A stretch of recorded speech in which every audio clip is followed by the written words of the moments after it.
Yeah, and you're right. There wasn't a lot of support, and my mind was all over the place because, you know, being an athlete was my identity. So I was like, I couldn't fully let go of that Yeah. for a good few years after.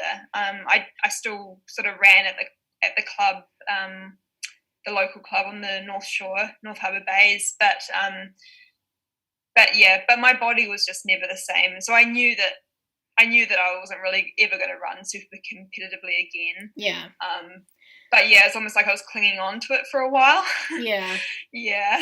So having like an outlet now, you know, like looking back, if you'd had something to kind of move on to, what would you Yeah. suggest people do, like that are in the same, but say if someone's in the same position as you and they've just competed Yeah. at an athlete level, like what would you suggest they do to help them cope when coming home from that? Or even people that just like train for a Yeah. massive goal in general, like a half marathon, and then they kind of go, now what? So what would you suggest? Yeah. Yeah, I would say just sit down and think about what actually makes you happy as Yeah. well. And for me, I should have just, yeah, I mean, I probably should have actually just taken some time to just pause for a bit because not being me, I just wanted to throw myself into the next thing. I was like, okay, what am I doing next? Yeah. And I should have, yeah, planned it out a bit better. But yeah, I guess now that I have my sort of career underway, that's sort of my thing now. But yeah, I'd say just take time and pause and think about what do I actually want to do next, rather than just rushing into the next thing. Yeah, but also I reckon yoga is just such a great tool for mental and physical, like a stress reliever. Absolutely. Yeah. I think Yeah. especially for someone who is super high, like puts a lot of pressure on themselves in terms of their Yeah. academic life, in terms of their sporting life, career Yeah. as well, having that outlet is so important. You need that coping Yeah. mechanism. And so for Yeah. you having that yoga, and I think that yoga would serve so many people because of the breathing and actually allowing yourself just to take the time to chill the fuck out and just relax, honestly. breathe from your belly and just be for an hour and not have to worry about that email or winning that race or, oh shit, I haven't exercised today, I better go do something.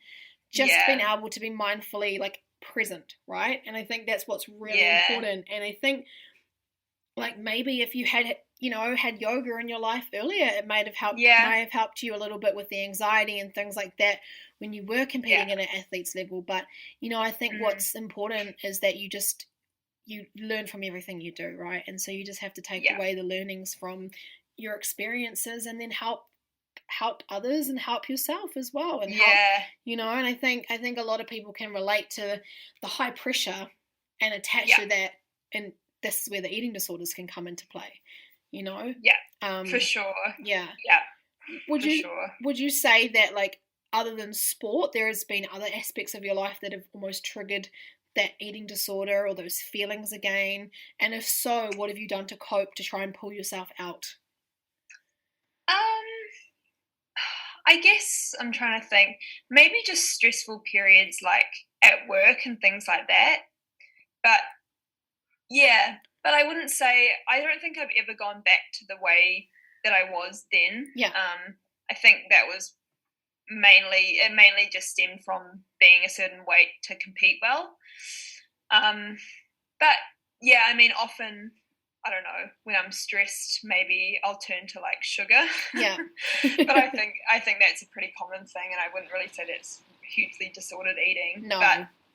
But like maybe instead of doing that, doing something kind of, like yoga or going for something more physical that's still going to give you those endorphins. Yes. Rather than just turning straight to, I don't know, sugar that's going to give you an instant hit of like feeling good. Maybe something that's a bit better for your body. Totally. I mean, like, I personally would probably go for a run and then have a piece of chocolate afterwards. Yeah. I mean, that's a happy compromise. Totally, right?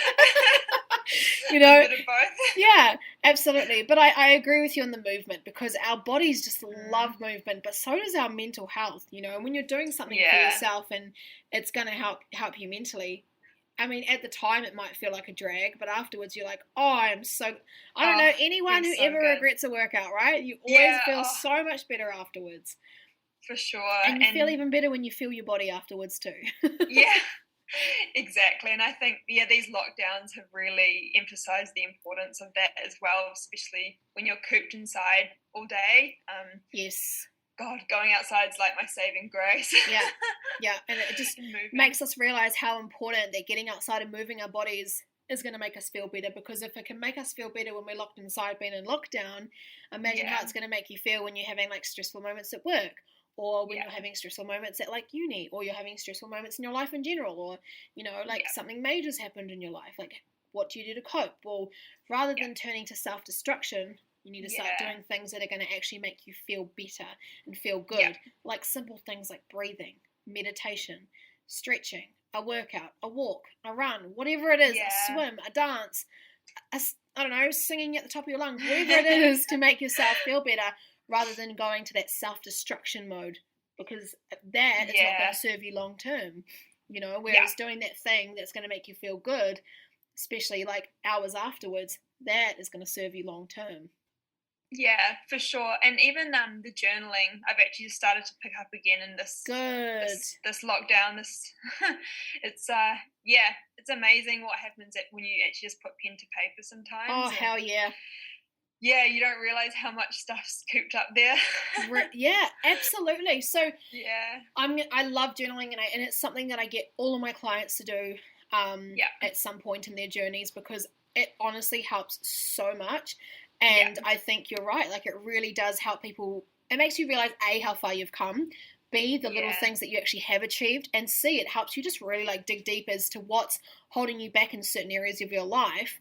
And you can just get it all out on paper, and you feel so much better for it. And sometimes even just reading out loud what you've written, to then like vocally let out what it is that you're feeling, can make you feel so much better as well. It's just such an incredible tool. So would you say that's something like from lockdown, you're going to take with you moving forward? You're going to do a little bit more journaling, make sure that you continue with it to help you with, like your high achieving self and your determination and your your tendency to push yourself hard. Like, do you think that's something you're going to make sure you do a little bit more of? Yeah, for sure. Like, especially, because here in Melbourne, this lockdown's been going on for quite a while, and it's probably going to go on for quite a while longer. But it's only actually just in this lockdown that I started to pick those things up again. But it really highlights the importance of it. And I really want to continue it going forward, because I think it is such a great tool. I've got to make the time for it, because I know that's always an excuse as well, is like, I'm too busy. Absolutely. I mean, I guess it's easy to wake up and just get straight into work, isn't it? But, if we actually just woke up and spent the first, even just half an hour doing something dedicated to ourselves, how much better we would feel going into that busy day, or that daunting task, or that, big training session that we've got to encounter. So I think it's really important to take those mindful moments for yourself daily. The journaling, taking that, like even if it's five minutes, or reading 3 pages of your book at night. Mindful minutes, rather than trying to like aim to do 7 days of like 1 hour journaling sessions, 5 hours of meditation, waking up at 4 a.m. and like, dancing under the moon. Like, you've got to do what's realistic for your lifestyle. So I just honestly, if you can put in those mindful moments and minutes into your day, it you can make it work, right? And like for you with journaling, do you find you're not writing massive paragraphs? Are you bullet journaling, or do you just kind of like write whatever comes to your heart? Like, how do you kind of structure your journaling?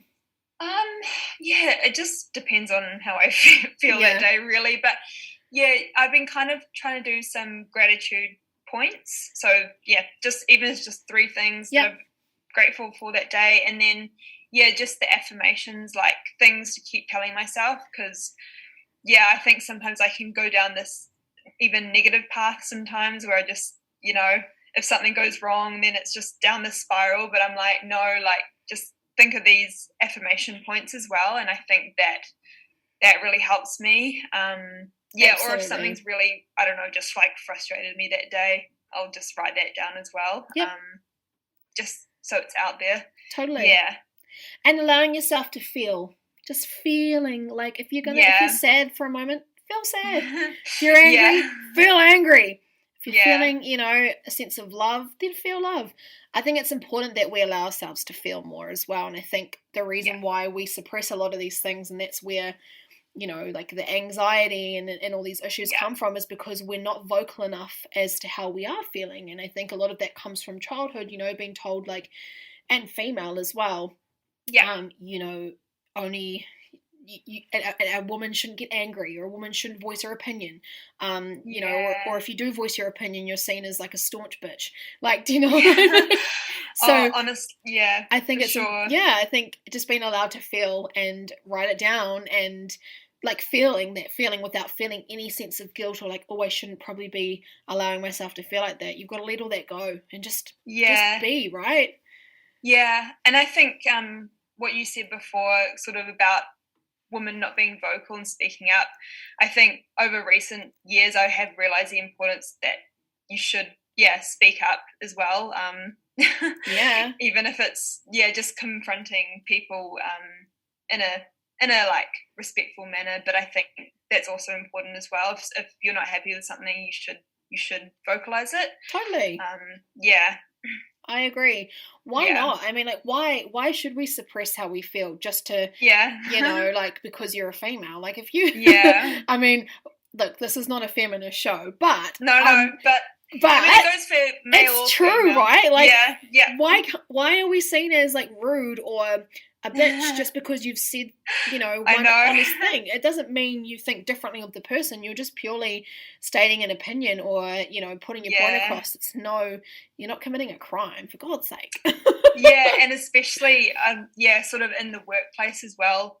I mean, because, I don't know, people our age are not necessarily going to be the CEOs of companies quite yet. Yeah. But, just because you're on the lower rung in a company, you should be able to talk to people who are higher up than you, and sort of have conversations as well. That's 100%. Something I've definitely learned. Just to vocalize it. Totally. I know. Yeah. I know. It's that authority, isn't it? Like, I've been here for 10 years, so I've got more authority than you. I know. Really annoys me. I know. People just need to be seen as equals, I think. And the world would be a happier place. Definitely. For sure. I love it. I love how we've gone from like athlete talk to like gratitude tangent, but it's so important because it's also relevant. And I think a lot of the things that you can take from, what you've gone through is just be present in the moment, continuously believing in yourself, and learning to love yourself more, and just really accepting things that happen and allowing yourself to feel more, and not putting immense amounts of pressure on yourself, and just knowing that doing the best that you can do is the best that you can do, and that's fine. Do you know what I mean? Like, it's not everyone's Elon Musk. We can't all create like Teslas. Like, do you know what I mean? Man, so imagine. You've just got to be the best version of you, and that's what's really important. Yeah. And do you think that's something that you can own and you can claim and you can take from all of your experiences now? Yeah, for sure. And I mean, that's often one of my affirmation points, is that, like, I'm trying my best. I'm always trying my best. Yeah. So if I'm not getting results or what I'm wanting right now, I know that every day I'm showing up and I am trying to be the best version of myself. In the workplace or in my physical goals, my running goals or whatever it is. Yep. I always try my best. So and that's awesome. And going back on that, it just goes back to consistency, doesn't it? So the more consistent you are with doing the little things every day and showing up every day and doing little things every week, the better the long-term result, right? We all know that consistency is the key. And if we're just trying to get everything now and short-term everything, it's never going to be sustainable. No. Yeah, you're right. And even like, with you and your business, I'm sure you've chipped away at it. Or that anyone's, a business takes time, and Absolutely. A career takes time as well. Yeah. And we just need to have more patience. Like, I mean, I started training people at a local park out of my little cruddy Toyota Corolla with gear in the boot. And, I'd have people training and running around in the field and doing stuff. And then, it's taken me like 6 years of building up a client base to then eventually open up a studio and have a studio up and running. Like, it definitely is like little things that we do daily and habits that we create that we do daily and implement weekly compounds over time, and that is what's going to give us our end result and going to give us that success. And we just have to keep going and not giving up because it didn't work in 2 months. Keep chipping away. Absolutely. And I think that's something you can learn from your experience as well, is that you tried to get these results so quickly that you put your body under such immense pressure, and you put yourself under such immense pressure that if you had just chipped away at doing things, taking your time to get to that record-breaking running self that you were, you probably may have been able to sustain it a bit longer. Yeah. But you learn from these experiences, right? Yeah, you do. And I guess if there's anything I can take away as well, it's to, help younger girls who thinking of going to the States, or it can translate to other areas of life as well. Totally. I learned from it, and hopefully I think it's awesome. Yeah, and it's so cool of you to share your story and your experience here with other people, because there will be so much relatable topics that we've touched on today that are going to help people in somewhat way. So like, before we wrap things up, I would love for you to just share 2 of your affirmations that you say to yourself daily that you think would also help others in some area of their life as well. What are 2 really key affirmations that you will say to yourself every day? One is that I'm strong. Yeah. And I think that's kind of relating to, I've had a few times where I've had to confront people in the workplace who are above me. And it's not an easy thing, but sometimes you just have to do that to get some of the things that you want, or just to express how you're feeling. Or things that can change. I often just tell myself that I am strong and I can do this. I love it. Even if it is a bit scary and causes nerves sometimes. Yeah. So you just keep telling yourself, I am strong and I can do this. I am strong and I can do this. Yeah. And even, yoga with Adrienne, she always tells me that as well. I love it. In yoga. I must try this yoga with Adrienne. She's really cool. Like, I really like her, and, the poses, they require you to be strong as well. So there you go. I think that comes into it. I think it's a great affirmation. What's another one I tell myself? I guess I said it before, but I'm trying the best I can every day. So even though sometimes I might make mistakes, and I often do, like I am trying, and I am human and I will make mistakes. But I'll just show up and try every day. Showing up and doing the best that you can. Because that is the best that you can, right? I love it. Can't do anything more than your best. Exactly, and I think that's so important. You can definitely improve over time, but that's what showing up every day and consistency will help you to achieve, right? Oh, that's so awesome. I love it. I love it so much. I think there's a lot here that people are really going to get from our conversation today. And I really, really appreciate you coming on the show and having a chat with me. I know it's something a little bit out of your comfort zone. It's a bit, but it's fun. But that's what I love doing. I love putting people on the spot. It's great. Oh no, it's been awesome. Awesome. Experience. Well, thank you so much, Amy, for coming on the show, and I really look forward to our next chat, and I wish you all the best in Melbourne. Oh, awesome. Thank you. It's been great talking. Awesome. Thanks. Thanks for listening to the Power Podcast. I hope you can take something valuable away to implement in your own life. Be sure to tune in to our next episode soon. And if you need further help, check out ptwithrenee.com. You'll find loads more information on nutrition, fitness, and lifestyle tips. Live your best life, and we'll chat soon.